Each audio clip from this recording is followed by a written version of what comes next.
Family, God bless you. We are still on rich parents and their rich children. Rich parents on adultery and immorality. This is part 2 of rich parents and their rich children. Rich parents, the immoral children of the rich parents. Yeah, the immoral children of the... And we're talking about David and Amnon. Amnon and Tamar.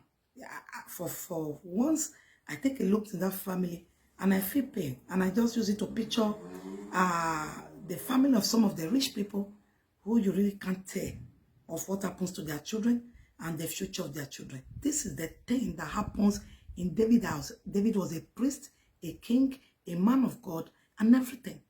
And the fact is that my pain is in this 2 Samuel chapter 13 and verse 6. So Amnon went to bed and pretended to be sick. When the king came to see him, Amnon said, please ask Tamar to come over. She can make some bread while I watch, and then she can serve it to me. David told Tamar, go over to Amnon's house and fix some bread. And she actually went there. And this one was laying in bed. How was, you see, how was Amnon able to believe that he could use his own father, the king, the man that rules in Israel, to destroy the king's daughter, and that there will be no consequences? And from the King David, actually, there was no consequences. What a broken war. What a broken home. What a family. What a disvalue. This thing is constant in the house of the elect, in the house of the rich. Some of the rich, not all. We're talking about that kind of a family. So he used David to get David's daughter. And nothing was done by David until Absalom got angry. 22 years or so. And so he's bringing us to today's yielding to the demand, every demand of our children. This is what rich parents do.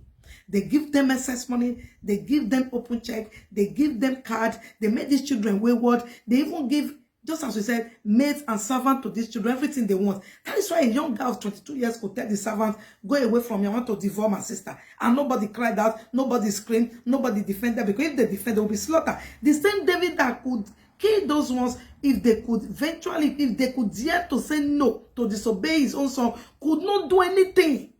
You know, this kind people, this kind family of the rich, you agree to every demand of your children.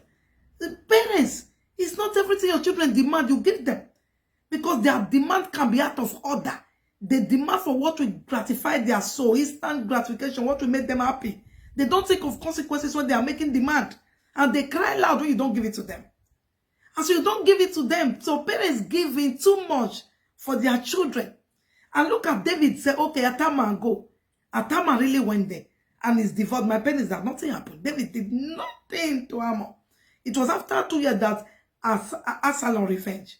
So don't give to your child that treasure. Bible said the hair in Galatians 4:1. The heir, as long as it's a child, differeth not from a servant, although he be Lord of all. So, rich parents, don't give everything. You see your little child molesting your maid, advanced woman. Molestation is a different form. Disvaluing, disrespecting the madam working for you. You see your young child talking to every other person around you the way they like. And you pamper them. You hear parents say, my child didn't lack anything. Everything they needed, I provided. When you provide everything they need, they will not be able to work to put value to that. Your child asks of anything, you multiply it. It is not bad to provide, but it's wrong when you don't caution them while you're over-providing. Over-provision brings excessiveness. And in excessiveness, children are corrupt. Learn to say no.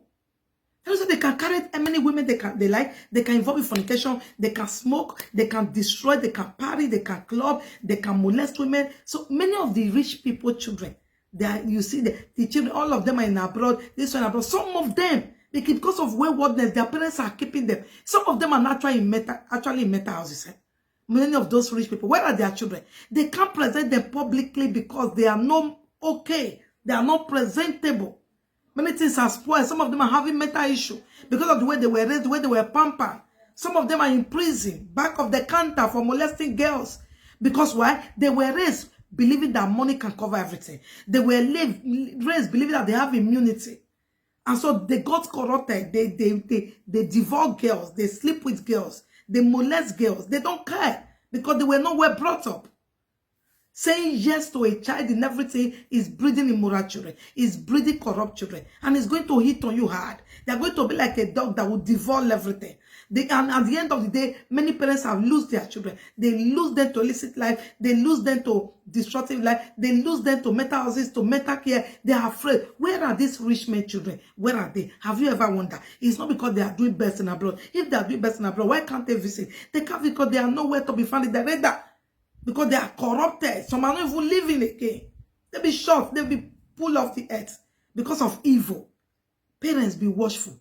Don't give your children what they demand. Why would David oblige to Amnon's demand? Was Tamar a hospital? Parents, be watchful. There are those tendencies in children. They want to have everything they want. Don't give in to them. And when it is time to correct that child, we see tendency of a child that's already growing well. Don't send them away from you. Sending them away from you is go and spoil. That is when the parents, when you see a child having some tendency that is corrupted, stay with them. Don't let them go. That is when you have to work with them. Okay, let me just send them away. They also go and become. No, they are going to be destroyed, not become. Parents, take this. Rich parents, let your children be under your roofs so that you nurture them, especially when you see those things in them. It is when you are sure of that you have planted good virtue in them. They are godly. They fear God. That's when you can be sure that you release them to go. But releasing your children, when you're already seeing them, I don't want them to disgrace my name, let them go far. You are a sweetheart close to me is running the mental health. It's one of the daughter I'm working on. Girl I'm working on right now is a pastor's daughter.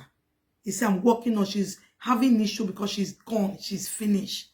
And the parents will be in the altar, cautioning every other youth. I'll get to that. Not knowing that their child will be sold out to a far country to go and be destroyed. May that not be our portion. So be careful, parents. What does it mean today? Don't sell out everything they want. Don't give it to everything your children demand. Hold on and ask them. If it's not for rightful purpose, it will be used for immorality. It will be used for adultery. It will be used. The little boys will even be going after older women. God bless you. This part will be coming on. Reach the corrupt children of the rich parents. Part 3. We have a lot to learn. My name is Pastor Gloria. God bless you.